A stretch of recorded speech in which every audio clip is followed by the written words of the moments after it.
Kamishna ma kaunti ma Kisii Tom Manjere ogolo chik ne ruodhi gi jolupgi kitayogi kod jalup county commissioner mondo mi obag romo mag arita kwe dwe ka dwe kaka yo mar rido chenro mag arita e gwenge ma Kisii.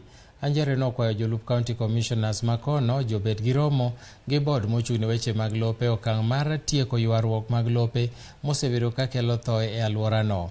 Manjere nogolo siem ni jok ma anyuowo kuom ma ok opuodhi ojiwo mondo mi omany yore mamoko mag yuto ma kawo kamano tibiro kawo negi ondamo mager mar chik.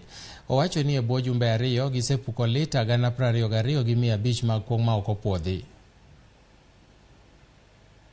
Kisii tumekubaliana kwamba naibu wa chief na chief lazima wafanye mikutano miwili ya usalama kila mwezi, na vile vile ma-DO ambao ni ma-SCCs nao wafanye mikutano miwili kwa kila mwezi, na pia katika kile kiwango cha deputy county commissioner. Tumewahimiza vile vile wafanye mabaraza ili kuwafikia wananchi na kuwatahadharisha kuhusu mambo ya pombe haramu na madawa ya kulevya.